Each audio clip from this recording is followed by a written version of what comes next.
자, 태양절을 하루 앞두고 북한 아주 분주한 분위기입니다. 자, 어제는요, 여명거리 준공식을 개최했죠. 여기에 외신 취재 기자 200여 명이 몰려갔는데요.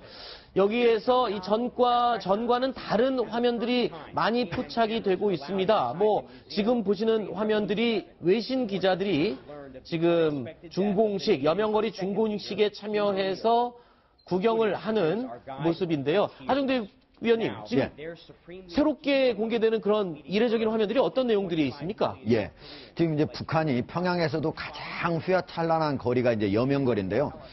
전체적으로 이제 영생탑에서 금수항 태양궁전까지 약 3km에 걸쳐서 북한이 최근에 집중적으로 건설한 곳입니다. 그래서 네. 아파트도 무려 30층에서 40층, 뭐 70층짜리까지 지금 화면에 보이고 있죠. 네네. 우리나라 서울보다도 더 멋진 네. 거리라고 볼 수 있는 자리인데 어제 대대적으로 외신 기자들을 한꺼번에 불러 모았습니다. 그래서 무려 200여 명을 불러가지고 김정은이를 근접해서 촬영도 할 수 있도록 처음으로 허용을 했습니다. 아, 김정은을 해외 취재진, 외신 취재 기자들이 근접 촬영을 할 수 있게 허가를 했다. 안찬일 소장님, 자, 이 김정은을 저렇게 근접 촬영 허가하는 것은 굉장히 이례적인 경우 아닌가요? 그렇죠. 이례적인데, 네.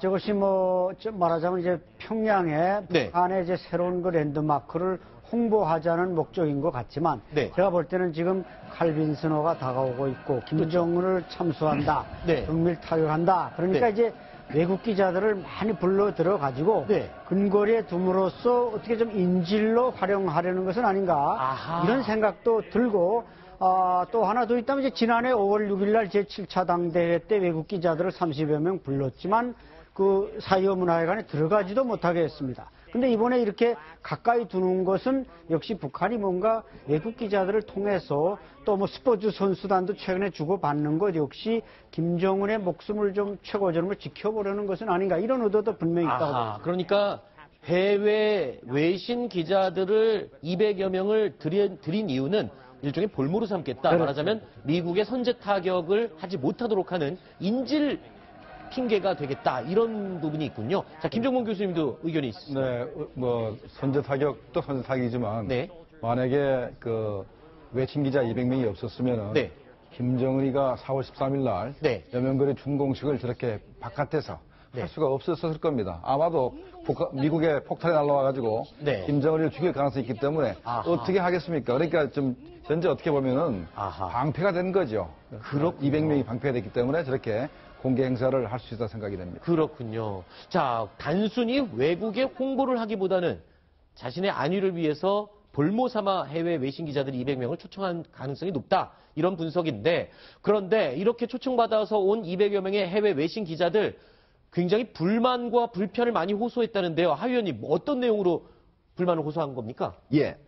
아침 이제 그 전날 바로 네. 하루 전날 연락을 받았는데 네. 내일 아침 동트기 전에 일어나서 네. 빅 이벤트가 있으니까 다 준비를 해라. 네. 그래서 무려 6시 20분 전에 네. 다들 일어나가지고 준비를 하고 있었는데 네. 다들 너무 중요한 행사라고 하니까 이거 핵실험을 하나 보다 아니면 네. 뭔가 ICBM을 쏘나 보다 해가지고 다들 기대를 했는데 나중에 정작 가보니까 여명거리 준공식이었다는 거예요. 네. 그것 때문에 아주 불만이 많았습니다. 그러니까 취재진이 앞으로 어떤 취재를 하게 될지, 어떤 행사 내용이 준비되어 있는지를 공개를 안 하고 그냥 오라면 와라 이런 식으로 해서 취재를 하게 되니 당연히 불편함을 호소했겠죠. 자, 그런데 자, 이 여명거리 준공식에서 눈길을 끈 사람이 있습니다. 바로 김정은의 여동생이죠. 김여정이 모습을 드러냈다고요. 예.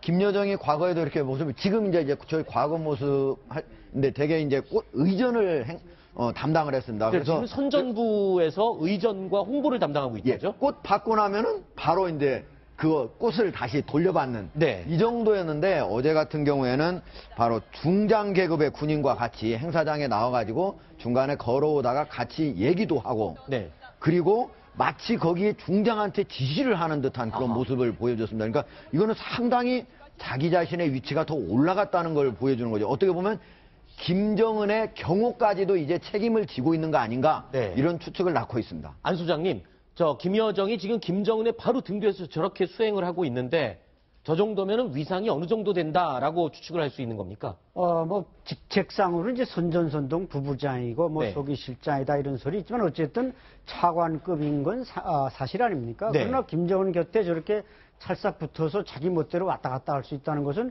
김정은이 여동생이기 때문에 가능하고, 네. 지금 지난 2년 전에 노동당 창당 70주년 때 꽃다발 받던 때와 지금 비교해보면, 이마가 지금 2배가 넓어졌단 말입니다. 네네. 탈모가 심하게 일어난 겁니다. 아, 머리가 많이 빠진 것 같다. 그래서 이제 골교력이다. 예. 이런 지금 의료진들의 어떤 진단을 받았다고 하는데 아직 권력은 뭐 상당히 지금 뭐 무소불위의 권력을 쓰고 뭐 중장 아니라 그 이상의 권력을 누리고 있지만 건강 상태는 대단히 안 좋은 것 같다. 네. 안 소장님께서 지금 그 얘기를 해줬습니다. 골결핵. 과거에 저희 뉴스탑10 팀도 한번 보도를 해드린 적이 있는데요. 김여정의 머리가 많이 빠진 걸로 봐서는 지금 건강이 안 좋은 것 같다. 과거의 변천사를 저희가 영상으로 준비를 해봤습니다. 과거의 김여정의 모습, 점점 야위어가는 최근의 모습까지 영상으로 계속 준비를 해봤는데요. 자, 지금 보면은 과거보다는 조금 점점점 여위어가는 모습입니다. 자, 이게 2011년도고요. 2015년도에 저 뒤에 모습입니다. 이 장면이 2015년. 그리고 이게 2016년도 모습입니다. 2016년도 최근의 모습인데요.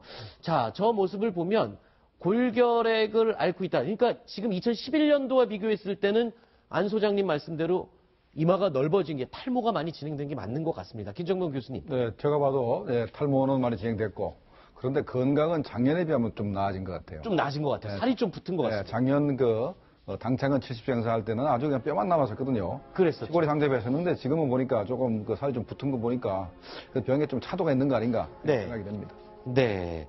자, 그리고 평양 시민들, 외신 기자들이 많이 갔기 때문에 평양 시민들 인터뷰도 여기저기서 쏟아졌습니다. 근데 그렇게 많지는 않은 것 같습니다. 공개된 인터뷰 함께 들어보시죠.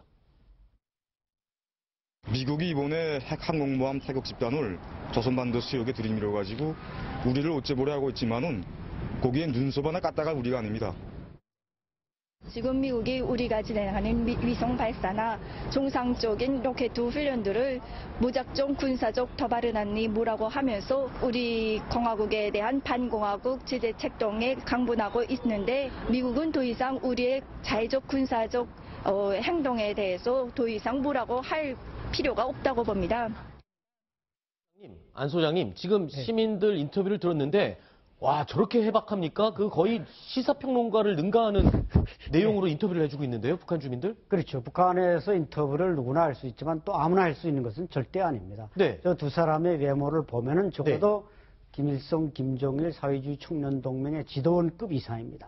노동당원이고 지도원급 이상이고, 예. 그 누구나 이제 저런 뭐 사상교육의 말은 누구나 인풋이 돼 있지만 그걸 아웃풋한다는 건 상당히 어렵거든요. 예. 따라서 아주 철저히 준비되고 또 몇 번 연습이 된 사람이 저기에 초이스 되는 거지 예. 아무 사람이나 저렇게 나가서 인터뷰할 수는 없습니다. 그렇죠. 말을 약간 더듬는 걸로 봐서는 그 외운 만큼 하지는 못한 것 같아요. 근데 외운 티는 나는 것 같습니다. 말을 하는 직업상 외워서 하는 말은 티가 나게 마련이거든요. 약간 외워서 한 티는 나는 것 같은데. 자, 북한 외무성 부상이요. 자, 이 핵실험에 대한 언급을 또 했습니다. 언제쯤 핵실험을 할 것이다. 이런 식의 예고성 말을 했는데요. 들어보시죠. 지금 트럼프 행정부의 이 대조선 정책은 역대 그 행정부들의 대조선 정책에 비해 볼 때도 더 악랄하고 더 호전적인 것으로 이렇게 보입니다. 트럼프가 우리가 문제를 일으킨다 이렇게 표현한 것 같은데 지금 문제를 일으키고 만들고 하는 것은 미국이지 우리가 아닙니다. 핵 시험에 대해서 말한다면 그것은 우리 최고 지도부에서 결심할 문제입니다. 최고 지도부에서 결심하는 때 또 결심하는 장소에서 핵시험이 있게 될 것입니다. 자, 저 말을 한마디로 하면 마음만 먹으면 단추만 누르면 끝난다. 실험 그냥 실시다. 이 얘기 아닙니까? 선전포고죠, 이건. 저기서 보면은 우리가 관심을 가지고 주시를 해야 될 부분은 핵실험 안 한다는 말은 하나도 없습니다. 그렇죠. 핵실험 하는 건 당연한데 시간과 장소는 우리가 정하겠다. 네. 이렇게 돼 있습니다. 그리고 또 핑계는 미국을 대고 있어요. 니네 때문에 하는 거다라는 식으로. 그건 지금까지도 계속 그래왔기 예. 때문에 그건 새로운 범위는 없으면은 더 악랄하고 더 호전적이라는 표현을 했죠. 네. 그러니까 현재 북한은 지금까지는 자기들이 미국이 호전적이라는 그런 어떤 상적인 선전수단으로 얘기를 했지만은 지금은 오히려 굉장히 자기네보다 더 아주 호전적인 상대를 하나 만난 겁니다. 네. 그래서 북한도 벼랑 끝 전술을 쓰지만 트럼프 행정부가 네. 북한에 대해서 벼랑 끝 전술을 써가지고 북한을 현재 제압하려고 하는 그런 상황이기 때문에 네. 아주 북한은 임자와 만났습니다. 네. 지금 38로서에서 공개한 위성 사진을 보면요. 지금 거총 상태다. 그러니까 지금 쏘기 직전 상태다. 이런 표현까지 나오는데 그 내용을 한번 보면서 자, 설명을 드리겠습니다. 김정문 교수님, 지금 이 위성 사진을 보고 지금 핵실험 단추만 누르면 되는 상황이다라고 해석을 하고 있는데 어떤 부분 때문에 그렇습니까? 네, 일단 원래는 현재 물이 흘러나온다는 소리가 나오지 않습니까? 네. 아마 첫 번째 핵실험할 때는 물이 안 나왔습니다. 네. 왜냐하면 화강 안반에다 굴을 뚫었기 때문에 네. 누수가 거의 없었는데 네. 핵실험을 5차례나 하다 보니까 안반에 균열이 간 것 같아요. 그래서 현재 물이 나오는데 이건 굉장히 심각한 문제입니다. 어쨌든 간에 물이 나오는 것을 전부 다 배수를 시키고 그다음에 가림막을 설치했고 그다음에 주변에 사람이 거의 다 이제 소개가 됐기 때문에 네. 이제는 버튼만 누르면 폭파 실험을 할 수 있는 그 정도 상황이 됐다고 봐야 되겠습니다. 네. 안찬일 소장님, 사실 북한이 지난해 태양절에도 도발을 했습니다. 네네. 그랬는데 어떤 도발을 어떻게 했어요? 실패를 했던 걸로 지금 알려지고 그렇죠. 무수단을 쏘았는데 그게 실패했고 네. 또 이제 7차 당대회 전 8일 전에도 또 무수단을 쐈는데 또 실패했고 그러니까 네.